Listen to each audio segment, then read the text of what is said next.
Salam Pramuka. Izin memperkenalkan diri, nama saya Herma Handani dari jurusan PGSD. Baiklah teman-teman, di sini saya akan menjelaskan apa sih itu tentang salam pramuka. Kita biasanya hanya bisa menjawab salam pramuka dan kita tidak tahu itu maknanya untuk apa. Kemudian di sini saya izin menjelaskan tentang apa itu salam pramuka. Baiklah, salam pramuka itu adalah wujud penghargaan seseorang atau sapaan kepada pramuka lainnya. Biasanya, salam pramuka diberikan dengan memberikan hormat lalu meneriakkan salam pramuka. Lalu si pendengar atau si pramuka yang lainnya itu menjawab dengan meneriakkan salam sambil menghormat. Salam pramuka, salam, seperti itu ya. Fungsi salam pramuka itu sendiri ada salam yang akan melahirkan untuk diri kita, untuk menumbuhkan jiwa untuk disiplin. Kemudian di dalam diri kita akan adanya patuh atau taat kepada tata tertib yang ada, yang mewujudkan suatu ikatan jiwa yang ada di dalam ataupun di luar dalam diri kita sendiri. Kemudian yang hanya dapat dicapai dengan adanya saling menyampaikan dengan penghormatan yang dilakukan secara tertib, kemudian dengan ikhlas dan sempurna. Baiklah, salam pramuka itu ada 3 tingkatan, atau salam pramuka itu ada 3 macam dalam gerakan pramuka.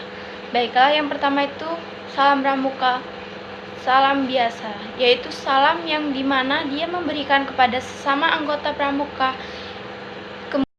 Siapa yang melihat duluan ialah yang harus memberikan salam terlebih dahulu. Kemudian tanpa aba-aba, tidak pandang pangkat, tua atau muda, salam tersebut dapat diberikan sambil berjalan, sedangkan duduk, naik sepeda ataupun kendaraan jadi harus berdiri. Jadi tidak harus berdiri, maksudnya itu. Jadi seperti ini. Jika ada orang yang lewat, kemudian dia itu naik sepeda atau duduk, itu mau tua, muda, kita harus menyapa terlebih dahulu jika kita yang melihat. Baiklah, yang kedua adalah salam hormat. Salam hormat itu sendiri dapat diberikan kepada seseorang atau sesuatu yang kedudukannya mungkin lebih tinggi daripada kita. Kemudian itu bisa dapat kita wujudkan dengan seperti saat mengibarkan bendera merah putih, menaikkan atau menurunkan saat upacara, itu kita harus hormat.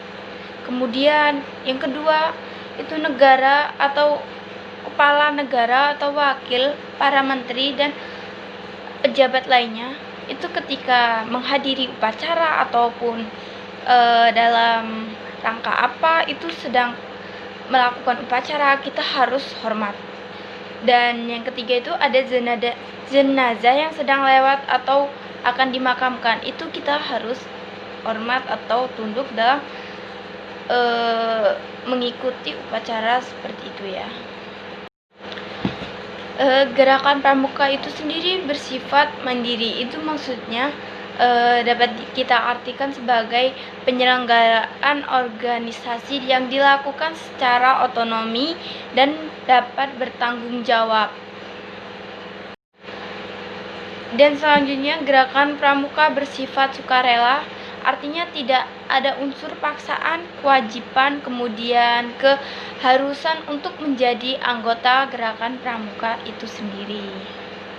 Baiklah, khususnya untuk seluruh anggota pramuka atau anak-anak yang mengikuti dalam kegiatan pramuka itu sendiri tentunya sudah tahu tentang gerakan dalam pramuka itu seperti apa. Kemudian kita itu diajarkan untuk patuh dan taat pada peraturan undang-undang, terus Negara Kesatuan Republik Indonesia. Gerakan pramuka itu juga bersifat non-politik ya, yang artinya itu gerakan pramuka bukan organisasi sosial atau politik dan bukan bagian dari salah satu organisasi sosial politik.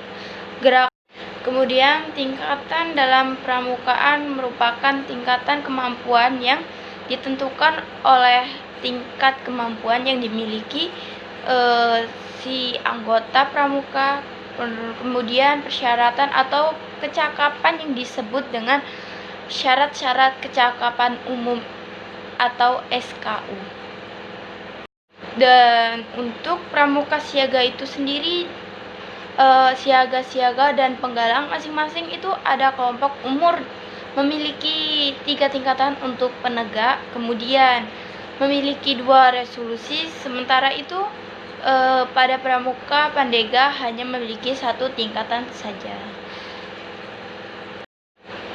Tingkatan pramuka itu sendiri seperti tingkatan pramuka siaga, siaga mula, kemudian tingkatan pramuka penggalang itu terapan, sedangkan yang tingkatan pramuka penegak itu penegakan bantara dan laksana, dan dibantu dan ditata penyelenggaraan ramut dan rakit.